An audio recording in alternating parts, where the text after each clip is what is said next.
Okay, right. లిఖిత గారు, ఎక్కువగా ఇది చిన్నపిల్లల్లో పెద్ద వాళ్ళలో ఎక్కువగా వస్తుందని మనం వింటూ ఉన్నాం న్యూస్ ద్వారా. ఏంటి అంటే మంత్స్ బేబీలో వస్తుందా ఇది ఎక్కువగా చిన్నపిల్లలకి పెద్దవాళ్ళకి టార్గెట్ చేయడానికి కారణం? మంత్స్ బేబీలో ఇమ్యూనిటీ ఇంకా పూర్తిగా డెవలప్ అవ్వదండి. సో పెద్దవాళ్ళలో ఏంటంటే అవుట్ ఆఫ్ వాళ్ళ డైటరీ ఇంటేక్ కానీ అవన్నీ తగ్గిపోతాయి, వాళ్ళ యాక్టివిటీస్ అన్ని తగ్గిపోతాయి. కాబట్టి యూజువల్గా మంత్స్ బేబీ కానీ పెద్దవాళ్ళు కానీ వాళ్ళకి ఇమ్యూన్ సిస్టమ్ సరిగ్గా ఉండదు కాబట్టి దే ఆర్ మోర్ ప్రోన్.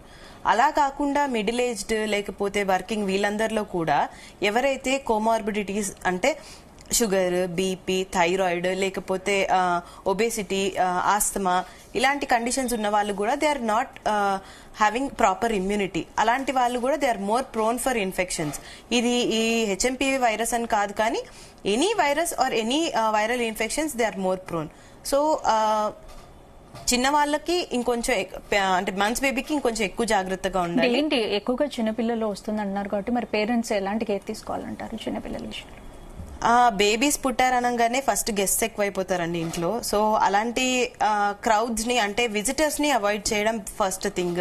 ఇంకోటి ఏంటంటే బేబీని ముద్దు చేయడానికి కోసం అని చెప్పి వెళ్ళి కిసెస్ పెట్టడం ఇలాంటివి చేస్తారు.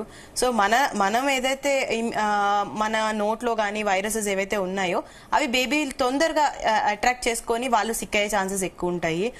అండ్ వాళ్ళని బయటకు తీసుకెళ్లకుండా ఇంట్లోనే ఉంచడము, క్రౌడెడ్ ప్లేసెస్ కి తీసుకెళ్లకుండా ఉండడము ఇలాంటివి చేయొచ్చు.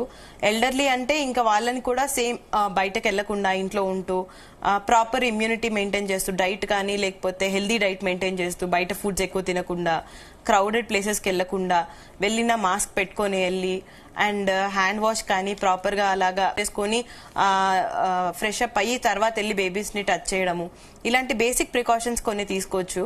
ఒకవేళ పేరెంట్స్ కనుక సిక్ అయితే మాస్క్ పెట్టుకొని వాళ్ళ దగ్గరికి వెళ్ళడము, ఫీడింగ్ ఇవ్వాలన్నా సరే మాస్క్ పెట్టుకొని ఇవ్వడము.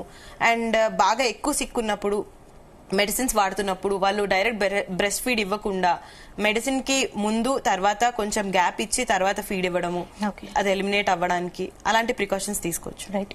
కౌశిక్ గారు, ఇప్పుడు భారత్ లో